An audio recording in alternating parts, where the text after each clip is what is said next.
My name is Rachel Burns. This year marks my 10th year working as a pharmacist at Newton Wellesley Hospital. This morning, as I tied back my shoulder-length brown hair, I smiled at myself in the mirror. Never forget to smile, even when you're busy. This is an important lesson my mother taught me. My smartphone shows 6:30 a.m. My hospital shift starts at 8 o'clock. Before that, I need to prepare breakfast and lunch for my son Lucas, and help my husband Michael get ready for work. Some people say I'm too much of a perfectionist, but my meticulous nature actually helps me balance work and parenting in my current lifestyle.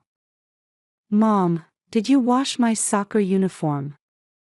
An energetic voice echoes from the living room. Lucas just turned 8 this year. He's a third grader at the local elementary school and is always passionate about soccer after school. With his bright and active personality, he's popular among his classmates. Though he seems concerned about his father coming home late recently, he's grown into a kind boy who's always thoughtful of me. I washed it last night, it's already dry, I answered, and Lucas broke into a big smile. My husband Michael works as a middle manager at an IT company. He's tall and dedicated enough to go to the sports gym 3 times a week. His neat appearance and meticulous personality might be similar to mine. Married for 8 years, until recently, others considered him an ideal husband. However, he has a side that he doesn't show to anyone. He becomes indecisive when faced with important decisions. Good morning, Michael appeared in the kitchen after his shower and kissed my cheek. It's our daily morning ritual. But lately, something has felt different. Looking back, we met 8 years ago at a mutual friend's wedding. Attracted to Michael's sincere personality, we dated for a year before getting married. At that time, my sister Ashley was the one who congratulated us most sincerely. Ashley, with her model-like figure and flashy clothes, works as a beauty influencer. She recently went through a sudden divorce 3 months ago and is now living at our parents' home.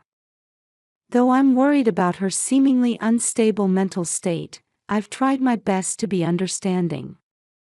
Our family lives in Riverside Gardens, a quiet residential area in the Boston suburbs. On weekends, our routine includes walking along the Charles River or having family picnics.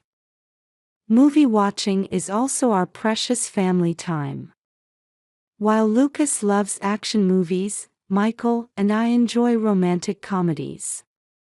We're particularly close with our neighbor Martha, who's a warm-hearted woman in her mid-60s. She's been looking after Lucas since he was little. She's active in the church community and sometimes brings us homemade apple pies on holidays. In the kitchen, as the toaster releases its fragrant aroma, I finished preparing breakfast. The table is set with fresh whole wheat toast, scrambled eggs, and fresh fruit. I also added a salad made with organic vegetables from Whole Foods. Michael is busy checking his smartphone this morning too, but this has become part of our daily routine. On weekends, we should be able to spend more relaxed family time together. Outside the window, birds are chirping, announcing the start of a new day. As I quietly watched my family, I wished this peaceful daily life would continue forever. But life sometimes takes unexpected turns. At that moment, I couldn't have imagined that this tranquil daily life was about to be greatly shaken. Monday, January 15, 2024. This morning started just like any other. The scent of coffee wafting through the kitchen and the pleasant sound from the toaster. Outside the window, a gloomy gray sky stretches out. The weather forecast says it will be cloudy with occasional rain. At the entrance, I can hear Lucas hurriedly preparing for school. "Mom, are you coming to watch my practice game today?" Lucas asked while munching on his pancakes.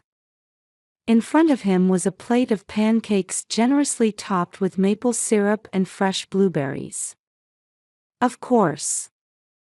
I'm finishing early today, so I can pick you up," I answered with a smile. Michael had already finished preparing for work and was adjusting his tie. Recently, he had been rushing out of the house more often, barely finishing breakfast. "I'm heading out first," Michael briefly announced, placing his coffee cup in the sink. Usually, we would enjoy breakfast together as a family, but this morning felt unusually hurried. The day at the hospital was busier than usual. At 8 a.m., I changed into my white coat and attended the morning meeting in the pharmacy department. It's flu season, and we're swamped with outpatient prescriptions. Even lunch with my colleague Sarah was cut short to just 15 minutes. Sarah looked worried about me, but nothing particular was wrong. "I'm just a bit tired lately." The afternoon was focused on dispensing medications. Checking antibiotic inventory, verifying prescriptions, counseling patients on their medications. The clock hands quickly pointed to 5:30 p.m. "See you tomorrow, Rachel," Sarah called out. "You seem a bit down lately, are you okay?" "Yes, thank you. Just busy," I answered with a smile. But truthfully, I had been feeling something was off at home too. I was concerned that Michael was coming home later and we were spending less family time together. When I left the hospital, a light rain had started falling. I quickly got into my car and headed to Lucas's practice location. The sound of wipers clearing the rain somehow felt particularly lonely today. At exactly 6 p.m., I arrived at the soccer field. On the ground, Lucas and his teammates were enthusiastically practicing.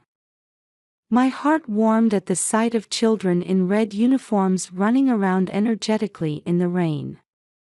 "Good evening, Mrs. Burns," other parents greeted me warmly. We huddled under umbrellas, sharing our usual conversations about our children's growth and weekend games. After practice, Lucas excitedly told me about today's session. "Hey Mom, did you see my shot?"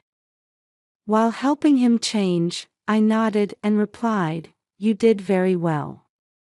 In the car on our way home, Lucas's cheerful voice filled the space. "What's for dinner?" "I only have math homework today. I really want to win next week's game." These casual conversations made me feel warm inside. "How about pizza?" When I suggested it, Lucas's eyes lit up. "Yay! I wonder if Dad can eat with us." By the time we arrived at the apartment parking lot, the rain had become heavier. Lucas and I hurried to the elevator with our shopping bags. Lucas seemed a bit tired and was leaning against my arm. I pressed the elevator button, selecting the third floor. The digital display slowly counted up the floors. At this moment, I still didn't know. I had no idea that this ordinary day would dramatically change our family's life. When the elevator doors opened, a dimly lit hallway greeted us. One fluorescent light was flickering faintly.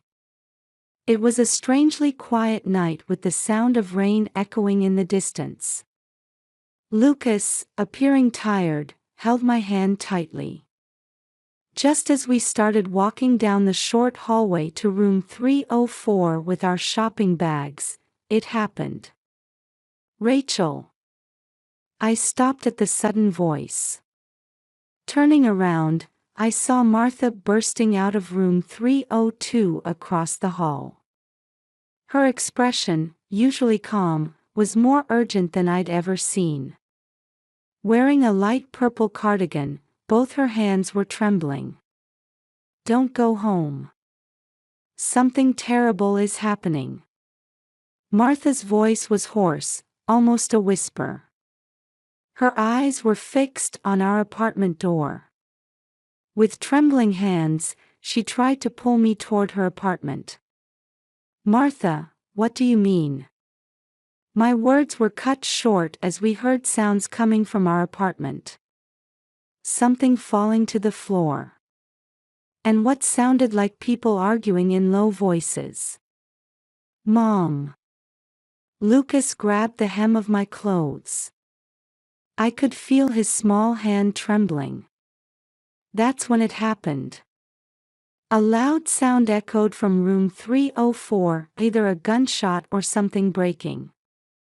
Following that, a woman's scream. My body froze. "Quickly, this way." Martha pulled us into her apartment. The sound of the door closing seemed unusually loud. My mind went blank. "Michael? Who's in that room? Who screamed?" Questions kept arising, but I couldn't find answers. "The police. I need to call the police." With trembling hands, I took out my smartphone. It seemed to take twice as long as usual to unlock the screen. 911, what's your emergency?" I heard what sounded like a gunshot from my home. "What's your address?" "Riverside Gardens, room 304. Guided by the operator's calm voice, I provided the necessary information. During this time, intermittent sounds continued coming from the room. Something falling. Screaming. And people arguing intensely. In Martha's apartment, Lucas was trembling slightly. Martha held him, gently rubbing his back. "It's okay, the police will be here soon." Martha's voice carried strength that tried to hide her anxiety. "Lucas, let's pray together." I stood by the window, waiting for the police to arrive. The rain had gotten stronger, and the streetlights created a surreal scene as they reflected off the raindrops. The clock hands seemed to move unusually slowly. As the sound of sirens approached, blue and red lights illuminated the rain-soaked street. 2 police cars and 1 ambulance. I could see police officers quickly entering the building. Strong voices echoed in the hallway, and I instinctively pressed my ear to the door. Lucas was still closing his eyes in Martha's arms. Then came the sound of a door being broken down. The sound of officers rushing in. I felt like I might faint. Martha supported my back. "Rachel, sit down. Let the police handle this now." There was a knock on Martha's door. When the door opened, uniformed officers quietly entered the room. One was an older white male, and the other was a young black female. Both carried a professional air about them. "May we check the apartment across from your window?" the older officer asked politely. "If you have a telescope or camera, could we borrow it?" Martha nodded silently and retrieved an old telescope from her closet. "My husband used to enjoy astronomy," she explained in a soft voice. The young female officer set up the telescope by the window and began observing room 304. Though the rain made visibility poor, she could somewhat make out what was happening inside. In the hallway, other officers' voices crossed paths, and radio sounds came intermittently. We remained quiet in Martha's apartment, barely breathing. Outside the window, the rain continued falling. The officers finished their telescope observation and quickly began their strategy meeting. Through the radio, they seemed to be waiting for special tactical unit reinforcements. A gentle incense fragrance drifted through the room. Martha calmly began preparing tea. Her gestures showed thoughtfulness in trying to ease the tense atmosphere. She offered cups to the officers as well. They accepted with apologetic but grateful expressions. Mrs. Burns, the female officer, approached me. "Your husband or any other family members who might be home?" I answered with a trembling voice. "My husband should still be at work. But lately his return times have been irregular." My words caught in my throat. I felt my mouth go dry. "Anyone else?" "My sister. She recently moved back from our parents' home and sometimes visits." The officers exchanged glances. On the radio, a voice announced the tactical unit's arrival. The young female officer returned to the window and looked through the telescope. "No change in the room situation. The woman isn't moving. The man is." She paused for a moment. "He appears to be operating a cell phone." Lucas seemed to have finally regained some composure. However, he still flinched at occasional sounds from across the hall. I held his hand tight. The warmth of his small hand was my only support right now. "Rachel, you're a strong woman," Martha spoke in a quiet voice. "Whatever happens, we're here for you."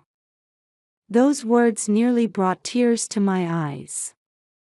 But I couldn't cry in front of Lucas. I took a deep breath and suppressed my trembling heart.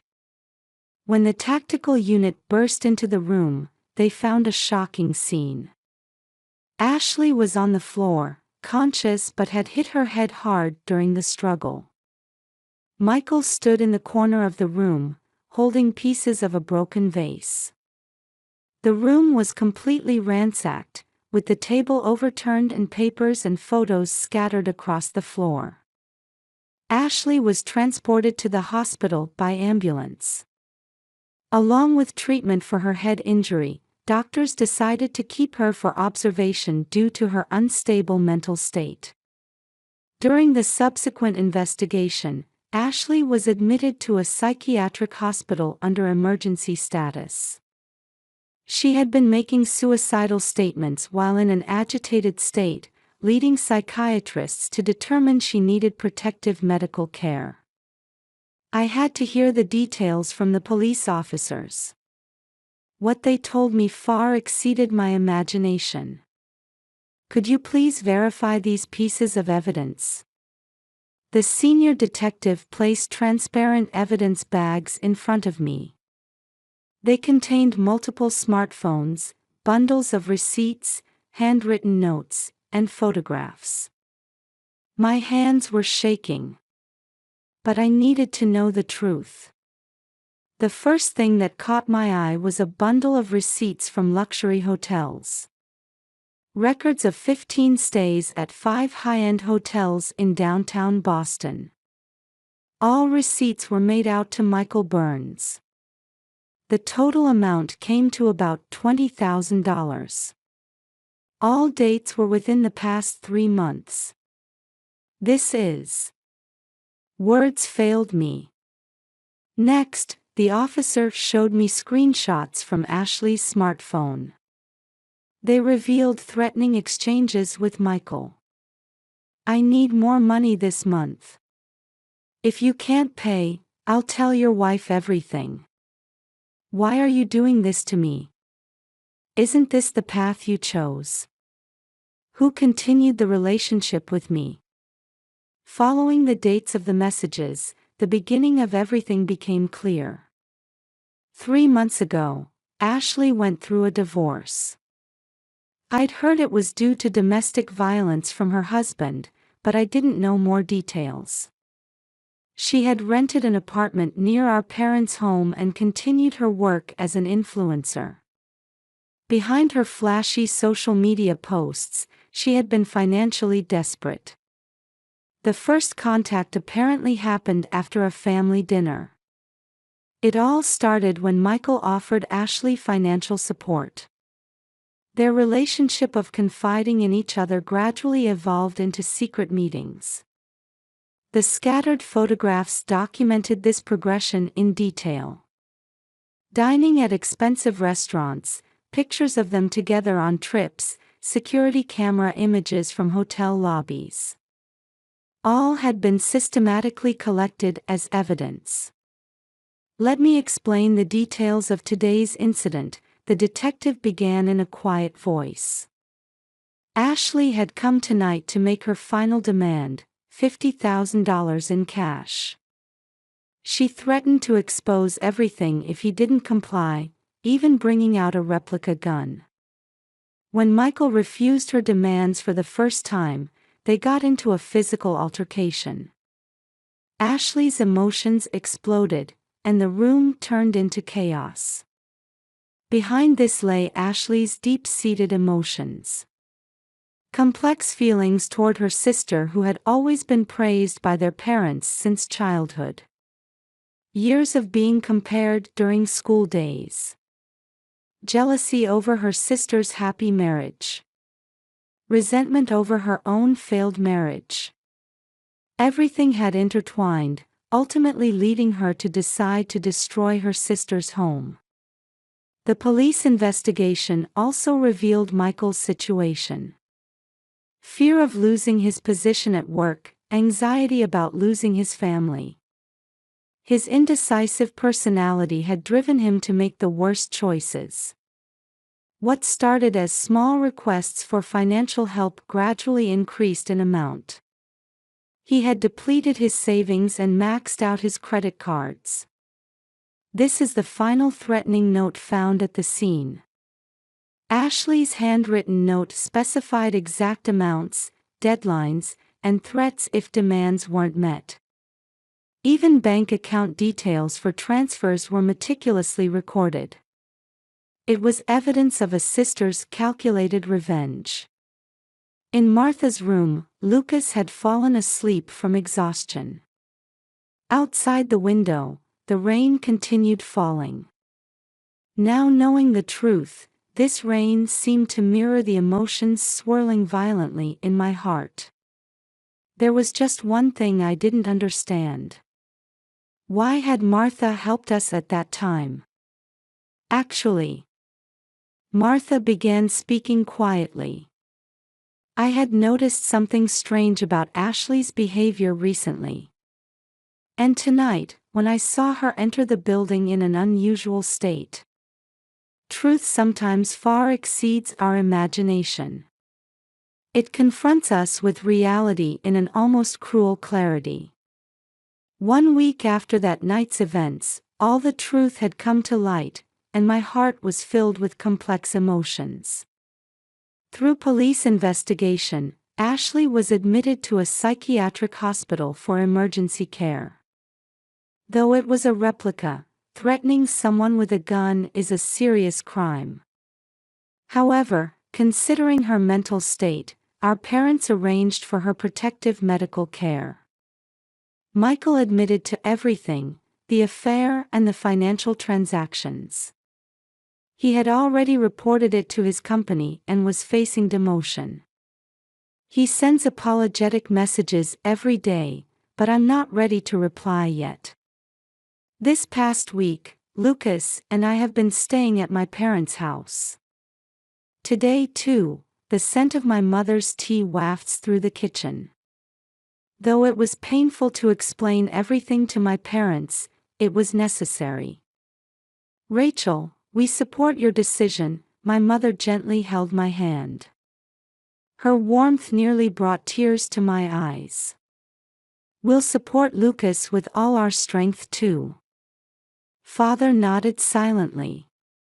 Though he usually doesn't show his emotions, today he had tears in his eyes, which was rare. "I'll introduce you to a lawyer I know for the divorce proceedings." Father's voice was unusually gentle. Divorce from Michael. Every time I turn those two words over in my mind, my chest tightens. But I knew this was the best choice.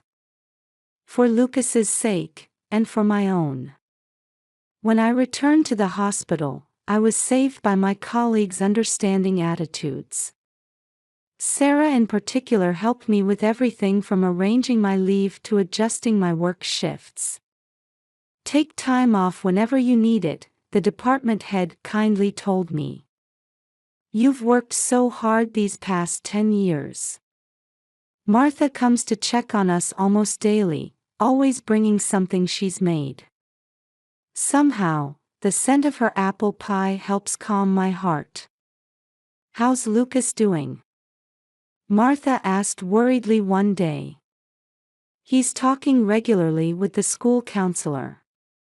The teacher says he's surprisingly positive." Indeed, Lucas was stronger than I expected. Of course, he still wakes up from nightmares sometimes. But during the day, he plays energetically with his friends and hasn't missed a single soccer practice. "Will I never see Dad again?" Lucas quietly asked one night before bed. "Of course you will. Dad is still Dad. We'll just be living separately for a while." Lucas nodded slightly at my words. I could see a mature understanding in his eyes. A month later, we moved to a new apartment. Though it's a bit further from the Charles River, it's closer to Lucas's school. It's a bright, clean place my parents found for us. On moving day, my hospital colleagues all came to help. Sarah gave us new curtains as a present, and other staff members brought their own warm gifts. "A new beginning in a new place," Martha said as she brought us a houseplant. "Like this plant, you'll both put down roots and grow strong." Thinking about Ashley still pains my heart. She's currently receiving counseling from a psychiatrist. Though our parents worry about her too, they understand the importance of maintaining distance for now. From the window of our new apartment, we can see a small park. On weekends, I can watch Lucas playing soccer there. I'm also slowly starting to sort out my feelings.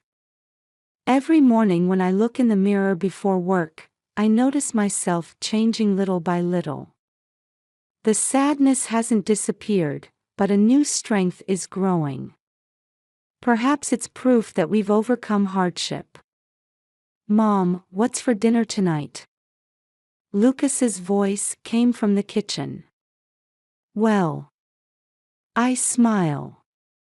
"How about we order pizza as a special treat?" Yay! Looking at my son's smile, I feel that even though the road ahead won't be smooth, we'll surely get through it. Our new life has just begun. And I believe that through this ordeal, we'll be bound together by stronger, deeper bonds. Outside the window, the rain had finally stopped, and the evening sun was breaking through the clouds.